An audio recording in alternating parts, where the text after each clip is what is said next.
restitusi, memang saya pikir restitusi kita kegedean tuh, banyak aneh-aneh ya tuh. Kadang-kadang juga produsen menaikkan cost of COGS-nya terlalu tinggi sehingga marginnya kecil sekali mereka. Cuman saya agak heran kenapa sekian bulan cepet-cepet banget kayaknya ngabisinnya. Jadi ada yang aneh pasti di situ. Nanti saya akan investigasi. Kalau kita punya barang mayoritas yang menguasai pasar dunia, kita selalu nggak bisa mengendalikan harga pasar karena kita bodoh atau orang kita sebagian dibayar. Data kapal per kapal ada manipulasi yang cukup luar biasa. Artinya selama beberapa tahun kita dikebulin para pengusaha. Untuk tadi Pak Misbakun, ini kita jawab umum ya. Strategi restitusi, memang saya pikir restitusi kita kegedean tuh, banyak aneh-aneh ya tuh. Kadang-kadang juga produsen menaikkan cost of COGS-nya terlalu tinggi sehingga marginnya kecil sekali mereka. Padahal di ininya untungnya besar. Ini saya akan pelajari gimana restitusinya. Tahun lalu ketika saya masuk ke pajak, ke keuangan, kita keluarin berapa tadi? 361 triliun. Saya mau berhentiin. Oke, restitusi saya berhentiin karena kita concern dengan pendapatan dari pajak dan ekonomi yang melambat waktu itu. Hampir semua sudah keluar, tinggal 6 triliun, 7 triliun yang belum dieksekusi. Jadi saya nggak bisa menyelamatkan terlalu banyak tahun lalu dari proses restitusi. Cuman saya agak heran kenapa sekian bulan cepet-cepet banget kayaknya ngabisinnya. Jadi ada yang aneh pasti di situ. Nanti saya akan investigasi. Seiring dengan tadi masukan dari Pak Misbakun, kita akan lihat strategi restitusi yang baik seperti apa. Selama ini katanya seperti otomatis, nggak ada kontrol dari pajak untuk mengecek atau saya pikir terlalu mudah. Nanti kan saya cek, industri batu bara tuh kalau kita hitung PPN-nya saya malah subsidi. Makanya saya akan coba tutup dengan biaya ekspor keluar batu bara. Tadi dengan penurunan misalnya volume turun, apakah akan kurang? Belum tentu.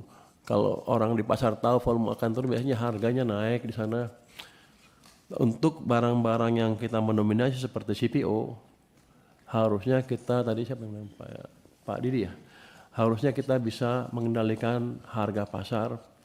Tapi selama ini kalau kita punya barang mayoritas yang menguasai pasar dunia, kita selalu nggak bisa mengendalikan harga pasar karena kita bodoh atau orang kita sebagian dibayar.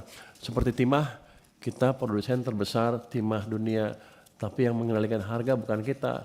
Di pasar Singapura kalau nggak salah marketnya. Itu agak aneh untuk saya. Sekarang sedang dibersihkan oleh Satgas PKH. Tadi juga ada masukan bahwa kenapa PNBP kita naik ya? Tapi tahun depan turun. Dan sebagian income dari PNBP itu berasal dari hasil dari Satgas PKH sekitar 20 triliun lebih. Jadi match itu kalau itu kita kurangkan dengan dividen yang diambil BUMN ya segitu kira-kira. Tapi yang saya sadari apa? Saya pikir tadi dengan mungkin mereka dengan kondisi yang lebih canggih manage income-nya, kita bisa menutup kekurangan 80 triliun karena dividen yang berpindah ke Danantara tadi. Ternyata nggak bisa. Jadi saya harus betul-betul merapikan instrumen pajak dan bea cukai di tempat saya untuk mengurangi betul-betul kebocoran dan mendeteksi under invoicing semaksimal mungkin. Di tempat kita, Pak Misbakun, ternyata orang-orang keuangan banyak yang pintar. Saya suruh mereka ada LNSW ya. Saya suruh mereka hitung, cari deh gimana sih under invoicingnya. Biasanya perusahaan tuh CPO ekspor dari setempat ke Amerika misalnya, dia lewat Singapura. Yang dilaporkan kita yang Singapura aja, data ke sana nggak pernah ada. Kita sekarang bisa dapat data sana dengan bantuan AI dan kita bisa deteksi 10 perusahaan besar saya periksa. Rata-rata itu mereka yang dilaporkan setengah harganya dari harga yang di Amerika. Dan mereka ambil untungnya di perusahaan di tengah-tengah Singapura. Jadi pajaknya mungkin kecil di Singapura, jadi mereka taruh di situ. Jadi kita dirugikan secara signifikan. Ini sebentar lagi akan kita kejar, studinya udah clear. Hanya saya sedang hitung apakah data itu yang di Amerika itu bisa dipakai di pengadilan atau tidak. Tapi paling enggak kita punya bukti awal memang data kapal per kapal ada manipulasi yang cukup luar biasa. Artinya selama beberapa tahun kita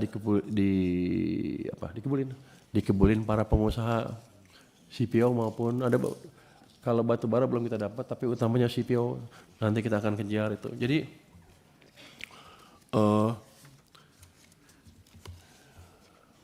perbaikan income di tahun ini diharapkan terjadi karena pertama ada perbaikan ekonomi.